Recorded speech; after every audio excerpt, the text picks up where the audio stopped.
Baiklah untuk selanjutnya. Baiklah saudaraku. Apa pertanyaanmu? Baiklah Tuan. Anda katakan bahwa Islam adalah agama dunia yang sudah ribuan tahun. Dan Anda katakan berdosa untuk menyembah berhala. Benar? Dan bagaimana jika kita menyembah Tuhan yang lain? Misalnya Tuhan Wisnu, Brahma, Yesus, atau Tuhan apa saja. Karena mereka percaya pada Tuhan yang Maha Esa. Apakah itu berdosa? Satu pertanyaan yang bagus. Bahwa dunia ini besar dan Islam baru 1400 tahun. Mungkin tidak semua orang percaya kepada Islam. Mungkin percaya bahwa Brahma itu Tuhan, Tuhan Shiva. Lalu apa masalahnya jika orang percaya Yesus sebagai Tuhan? Aku belajar tentang perbandingan agama. Selain Quran katakan itu salah. Bahkan naskah Hindu mengatakan, juga naskah Kristen. Menurut Yesus yang pernah kukutip, naskah Kristen katakan bahwa itu salah. Lalu kenapa Kristen menyembahnya? Merasa dirinya adalah Tuhan? Ada orang yang menyebut ke Tuhan? Apa kau setuju? Apa yang salah adalah salah. Misalkan sebut Brahma, menyebut Brahma sebagai Tuhan, atau Shiva sebagai Tuhan. Jika kau perhatikan pernyataan dalam Rigveda, buku kedua, himne 1 ayat 3. Tidak ada kelengkapan yang diberikan Tuhan yang Maha Kuasa selain Rigveda, buku kedua, himne 1 ayat 3. Salah satunya Brahma. Brahma disebut sang pencipta. Bahasa Arab pencipta disebut Khalik. Kami sebagai Muslim tidak masalah kalau orang menyebut Tuhan yang Maha Kuasa itu Khalik, atau pencipta, atau Brahma. Tapi kalau orang mengatakan Brahma itu Tuhan yang Maha Kuasa dengan tangannya yang banyak, kami Muslim keberatan untuk itu. Selain itu, kau menentang Yajurveda surat 23 ayat 3. Bahwa Tuhan tidak ada gambaran. Sama seperti Wisnu, diterjemahkan sebagai yang kuat, atau baik hati, atau Bunda Teresa. Dalam bahasa Arab, Rob. Kami tidak keberatan kalau orang menyebut Tuhan yang Maha Kuasa itu Rob yang berdaya tahan, baik hati. Jadi masalah kalau Wisnu disebut Tuhan yang bepergian dengan ular, dengan keempat tangannya, satu tangan di atas, tangan kiri di tempat lain, dia menjunjung tinggi burung Garuda. Kami sangat keberatan untuk itu. Selain itu, kau menentang Shwetas Upanishad, surat keempat ayat 19. Darinya tidak ada setara. Saudaraku, kalau orang tertentu mengikuti hal yang salah, kalau mereka mengikuti Brahma sebagai sang pencipta, tidak ada yang setara, tanpa adanya persekutuan, itu tidak masalah. Balik ke pertanyaan, mungkin orang tidak tahu Islam. Islam seperti yang kubicarakan bukanlah agama yang baru. Sudah ada 1400 tahun lalu. Sejak itulah dia menyebar. Yesus alaihissalam juga sudah tahu soal Islam. Dalam Gospel John, bab 5 ayat 30, bukan kehendakku tapi kehendak Bapakku. Siapapun yang bilang begitu, maka tentunya dia adalah Muslim. Maka Yesus itu seorang Muslim. Dia mengajarkan cara menyembah kepada Allah yang diterjemahkan dalam bahasa Arab Islam. Adam alaihissalam tidak menyembah apapun kecuali Tuhan. Nuh hanya menyembah Tuhan yang Maha Kuasa. Musa juga hanya menyembah Tuhan yang Maha Kuasa. Yesus menyembah Tuhan yang kuasa. Semoga kedamaian diberikan padanya. Diterjemahkan dalam bahasa Arab itu Islam. Dan Nabi Muhammad adalah Nabi yang terakhir. Diturunkan bukan untuk kaum Muslim atau bangsa Arab. Dalam surat Al-Anbiya surat ke-21 ayat 107. Kami kirimkan orang terbaik dalam manusia. Itu hadiah yang terbaik. Sebagai makhluk yang terbaik. Sebagai ciptaan Allah. Sebagai ampunan pada seluruh dunia. Karena itulah sudah kewajiban setiap Muslim. Aku akan akhiri dengan membacakan surat Al-Imran surat ketiga ayat 110. Isinya kewajiban setiap Muslim menyampaikan pesan Islam kepada yang lain. Dan Allah berfirman pada surat Fusilat, surat ke-41 ayat 53. Allah berfirman, "Sanurihim ayatina fil afaqi wa fi anfusihim hatta yatabayyana annal haq." Kami sudah berikan bukti-bukti dengan adanya cakrawala. Maka dari sanalah mereka bisa melihat kebenaran. Mungkin terdapat beberapa orang tinggal di pulau jauh yang orang mungkin tidak dengar tentang Islam itu menurutmu. Allah berfirman, dia akan ciptakan bukti penciptaannya dalam hati manusia dengan tanda dari cakrawala dan kedalaman jiwa. Maka Allah Subhanahu wa taala sang pencipta, dia memberikan pesan untuk menyembah Tuhan secara langsung. Maka walaupun kau tidak tahu tugasmu, kau pasti dengar pesannya. Kalau kau menolaknya, kau akan jadi pecundang. Kalau kau terima, kau lulus ujian ini. Semoga terjawab.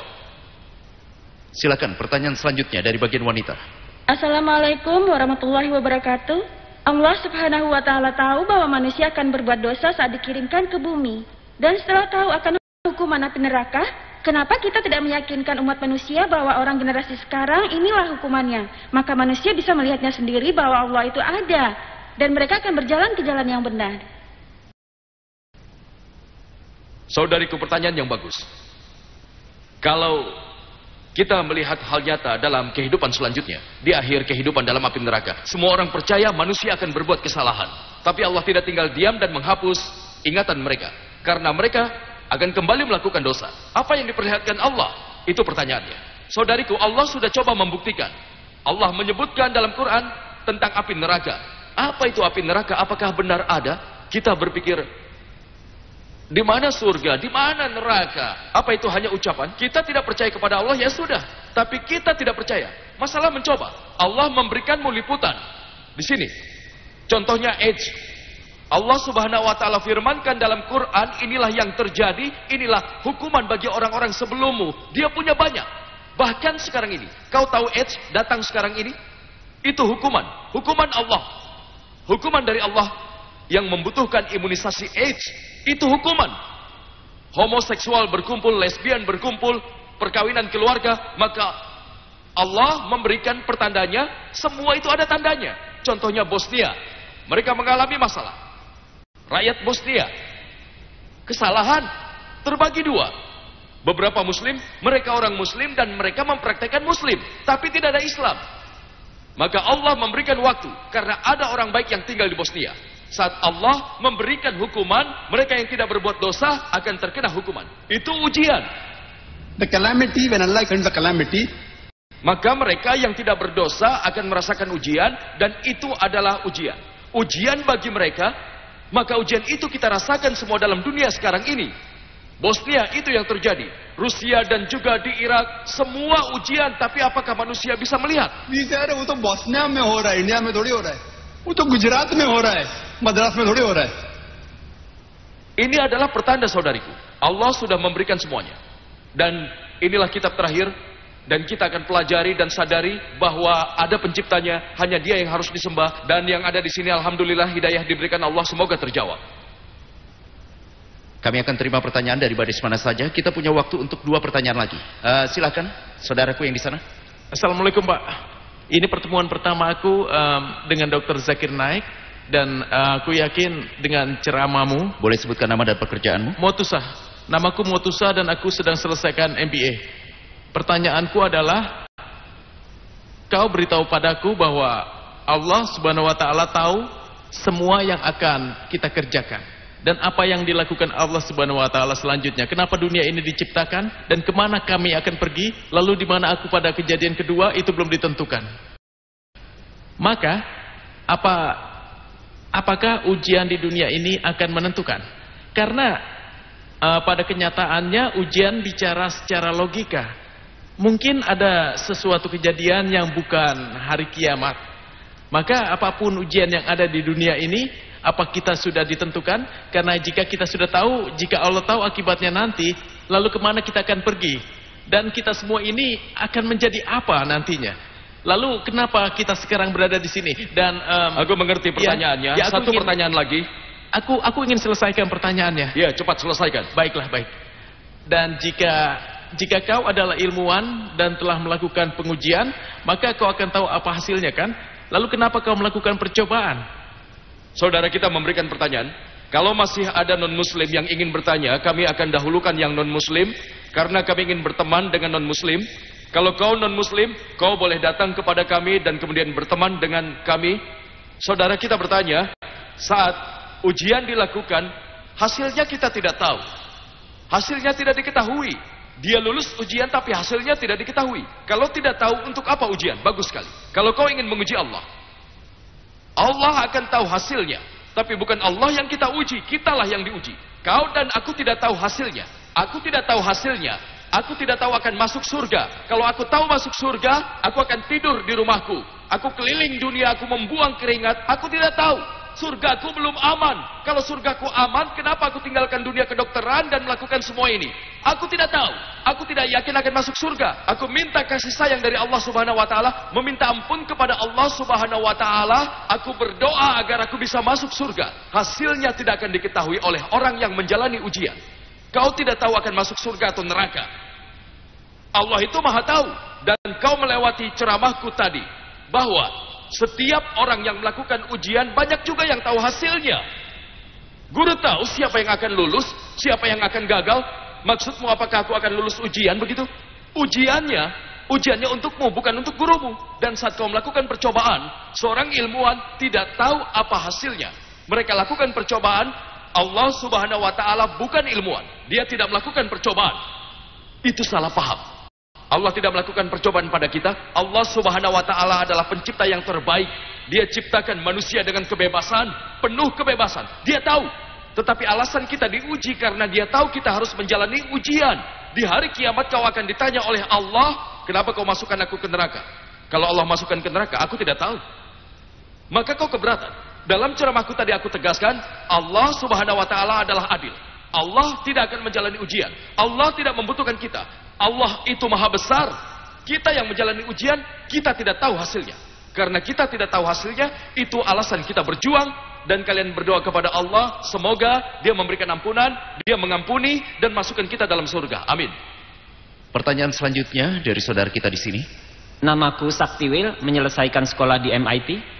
Pak, Anda katakan bahwa Tuhan akan mengampuni kita apa saja kecuali jika mempersekutukan Dia.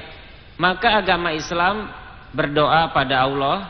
Selain itu, seperti Hindu, kita tidak berdoa pada Allah dan lainnya. Apakah kami berdosa menurut sudut pandang Anda? Pertanyaannya adalah, Allah akan mengampuni semuanya kalau Dia berkehendak. Dia pasti memaafkan. Bukan artinya kau itu bisa melakukan apa saja. Kalau Dia mau, Dia memaafkan. Tapi dosa syirik tidak akan Dia maafkan. Masalah non-muslim menyembah selain Allah Subhanahu wa Ta'ala. Allah, Tuhan yang kuasa. Kalian boleh sebut apa saja. Dalam surat Al-Isra surat ke-17 ayat 110. Qulidullah Abdur Rahman. Ayamata dufalal asmaul husna. Sikala panimballah Abar Rahman. Allah punya banyak nama. Kalau kau ingin memanggil, sebut nama yang indah. Konsepnya harus benar. Tidak boleh dilupakan Dia yang kuasa. Kalau kau menyembah Tuhan yang maha kuasa, menyebutnya dengan nama yang indah, dengan konsep yang benar, tidak masalah. Tapi kalau menyembah sesuatu, memiliki persekutuan, seperti yang dikatakan bahwa Yesus adalah Tuhan, kita pastikan Dia adalah Nabi Tuhan. Kalau Dia disebut Tuhan, maka bukan hanya dosa, tapi itu dosa terbesar. Menurut Quran, bukan menurutku. Dalam Al-Quran, surat An-Nisa, surat keempat ayat 48, An-Nisa surat keempat ayat 116. Bukan hanya menurut Quran, tapi juga menurut Alkitab. Menurut Alkitab, Tuhan itu berfirman, buku Deuteronomi, surat kelima, ayat 7-9, jika seseorang menduakan Allah, itu dosa. Bahkan menurut Weda, itu dosa. Dan menurut Yajurweda, itu juga dosa. Maka bukan hanya Quran yang bilang dosa, tapi naskah Hindu juga bilang begitu. Contohnya orang Muslim, dia percaya pada Tuhan, dia mulai menyembah Nabi Muhammad, nauzubillah. Misalkan orang Muslim menyembah selain Allah, menyembah Nabi Muhammad SAW, bahkan dia tidak masuk surga. Sama saja, kalau Kristen menyembah Yesus Kristus, menurut Alkitab dia tidak boleh disembah. Menurut kitab Hindu itu dosa. Naskah Hindu mengatakan, kau akan jadi pendosa. Menurut Bhagavad Gita, kau akan jadi pendosa. Menurut Shvasta Upanishad, kau jadi pendosa. Menurut Al-Quran, kau menjadi pendosa. Menurut Alkitab, kau menjadi pendosa. Semoga terjawab. Tentang pencipta dan ciptaannya. Pak, aku ingin tahu. Tolong sebutkan namamu. Muhammad Riza. Apakah ada non-muslim di sini? Baiklah saudaraku, silakan lanjutkan. Manusia biasanya menghukum orang muslim. Ini seperti yang terjadi pada Bosnia dan Kashmir. Di Irak juga begitu. Tuan Zakir katakan bahwa di Baghdad mereka dapatkan hukuman. Pak, apakah dengan satu dosa, maka di dunia ini akan dihukum dan di akhirat nanti akan dapat hukuman juga? Ini pertanyaan tentang hukuman ada di mana saja. Di Bosnia dan hampir di seluruh dunia. Apakah dunia akan dihukum juga di akhirat? Kalau seorang muslim sebenarnya, apa artinya muslim? Muslim bukan hanya sebutan. Bukan Zakir, bukan Sultan, bukan Abdullah. Muslim itu menyembah Tuhan. Muslim sebenarnya, dunia ini adalah ujian, bukan hukuman. Dan dunia ini berpatokan pada usia Nabi. Dia kira mereka akan dapat surga. Tetapi, kalau kau muslim sembarangan, dengan muslim sebutan, Abdullah, Zakir, Muhammad, dan yang lainnya, tapi tidak mengikuti perintahnya, kau akan dapat hukuman di sini, bahkan juga di sana. Allah berfirman dalam surat Al-Imran, surat ketiga ayat 185, Kullu nafsin dha'iqatul maut. semua jiwa akan mati, tetapi perhitungan mereka adalah di hari akhir. Kau dapat hukuman, timbangannya ada di sana. Sebagian dari hukuman, masalah Bosnia, ini masalah kecil, timbangannya di sana, akhirnya di sana. kalau kau berhasil lulus ujian dunia, kau berhasil dengan begitu baik, di akhirat kau dapat surga. Maka kalau kau melewati ujian itu, kau akan mengucapkan Alhamdulillah. Semoga terjawab. Pertanyaan terakhir dari Anda, saudaraku. Halo Pak, namaku Gurin. Kenapa Tuhan menciptakan kita? Kenapa dia memberikan ujian? Lalu kenapa dia memasukkan kita ke dalam neraka? Saudaraku, pertanyaanmu adalah kenapa Tuhan menciptakan kita? Kenapa dia mengirim kita ke sini? Semua. Ya, tapi bukankah pembicaraan ini tentang itu? Kenapa Tuhan menciptakan kita? Untuk menguji kita. Dan lain sebagainya. Hingga seorang bertanya soal ujian. Aku yakin itu ujian. Iya kan? Ya, benar sekali seperti itulah Pak. Benar saudaraku, pembicaraan ini berdasarkan semua itu. Dan juga aku ingin tanya adalah kenapa dia harus ciptakan kita? Baiklah. Kenapa dia menciptakan kita manusia? Baik, itu pertanyaan bagus. Kenapa? Kenapa dia harus menciptakan manusia? Aku jelaskan dari sudut pandang lain. Karena Allah berfirman dalam Quran, saat Allah bertanya, apa kalian ingin aku kirimkan manusia? Gunung dan semua yang ada berkata tidak. Tapi manusia memang bodoh dan mengatakan kami ingin jadi manusia. Karena ciptaan yang lain tak punya kebebasan. Seperti malaikat, mereka baik tapi tidak bebas seperti manusia, tidak ada kebebasan. Kau bebas dan mematuhi perintah Allah. Dan kita jadi lebih tinggi dari malaikat. Tapi kau juga melanggar aturannya, kau akan hancur. Kita ini manusia bodoh. Termasuk aku. Kita berkata, aku ingin jadi yang terhebat, aku siap. Manusia itu bodoh, kita yang mau ujian. Kita yang minta dan kita ingin tahu sekarang. Kau ingin tahu itu sekarang. Hari kiamat Allah akan mengingatkanmu. Allah berfirman dalam Quran, dan Allah bersaksi. Surat Al-A'raf, surat ke-7, ayat 172. Dia membawa keturunan anak Adam dari pelanggar. Allah berfirman, dia bersaksi, kalian percaya pada Tuhan? Ya, kami setuju. Sekarang ingatannya dihapuskan. Pada hari kiamat manusia itu akan dikembalikan. Maka kitalah yang bodoh mengatakan kita siap. Kita mengatakan siap untuk melakukan ujian. Siswa berkata pada gurunya, minta ujian masuk Universitas Amerika. Jika tidak, aku juga tidak masalah. Kau mengerti? Dan setiap ujian berbeda. Pertanyaannya berbeda, terserah kepada gurunya. Dan gurunya tidak mungkin bertanya tentang itu adalah masalah pada gurunya. Apakah guru akan memberikan pertanyaan yang mana dan dari bab berapa? Atau nomor berapa? Atau halaman berapa? Karena itu Allah memberikan pertanyaan berbeda kepada semua orang dalam ujiannya. Ada yang diciptakan miskin, sebagian lagi ada yang kaya, beberapa yang sehat, beberapa yang sakit. Dia ciptakan dengan cara yang berbeda. Tapi ujiannya harus dibahas. Itu yang harus dibahas. Kalau ujiannya sulit, maka orang akan perbaiki jawabannya. Kalau pertanyaannya gampang, guru akan periksa dengan gampang pula. Itu ketentuannya. Sama halnya dengan Allah, tergantung kepada fasilitas yang diberikan pada manusia. Dia yang memberikan ujian, dia maha adil. Semoga itu terjawab. Satu pertanyaan lagi. Kami akan terima satu pertanyaan lagi darimu, saudaraku, dan kemudian menutup acaranya. Menurut ceramah, Anda menjelaskan bahwa malaikat tidak punya keinginan sendiri. Tapi dalam Quran dijelaskan bahwa Adam melanggar perintah Allah. Bukankah itu suatu keinginan yang dia lakukan? Masya Allah. Saudara kita Wiwik ini sangat ingin belajar. Dia membaca Al-Quran, Masya Allah. Aku percaya dia baca Al-Quran. Aku sepakat dengannya dalam surat Al-Baqarah, dalam Al-Quran, surat kedua ayat 34 bahwa kami perintahkan kepada malaikat untuk menyembah kecuali pada iblis. Ini tidak hanya disebut dalam Al-Baqarah, bahkan 7 kali dalam Quran. Dalam Al-A'raf surat ke-7, Al-Hijr surat ke-15, Al-Kahf surat ke-18. Sama, kami perintahkan pada malaikat semuanya untuk menunduk kecuali pada iblis. Maka iblis keberatan. Maka kita ketahui bahwa iblis, dalam arti yang sebenarnya, terjadi salah pengertian dengan malaikat. Tetapi, dalam surat Al-Kahf surat ke-18 ayat 50 berkata, kami meminta malaikat semuanya menyembah kecuali pada iblis yang sebangsa dengan jin. Kau mengerti? Maka iblis sebangsa jin. Zakir mengatakan bahwa semua malaikat itu harus menyembah kecuali kepada iblis. Tapi di dalam Al-Quran, iblis sebangsa jin ini kesalahan. Kenapa? Kesalahan karena pengertiannya. Dalam bahasa Arab ada hukum yang disebut hukum tablik. Tablik artinya, kalau yang mayoritas dijelaskan, yang minoritas dikesampingkan. Contohnya, ada 99 dokter dan 1 insinyur. Kalau dikatakan semua dokter berdiri, sang insinyur ini juga akan berdiri. Karena dalam hukum tablik, tata bahasa Arab, secara pengertiannya, aku tidak katakan bahwa semua dokter dan 1 insinyur berdiri. Tapi dalam Inggris kau katakan hanya dokter yang berdiri, maka insinyur itu tidak akan berdiri. maka tidak ada dalam Quran dikatakan iblis adalah malaikat. Karena sebenarnya terjemahan dan kurangnya pengetahuan bahasa Arab, hal ini membuat mereka berpikir. Banyak orang muslim berpikir, dijelaskan dalam surat Al-Kahf surat ke-18 ayat 50, bahwa iblis sebangsa jin. Jin sama seperti manusia punya kebebasan.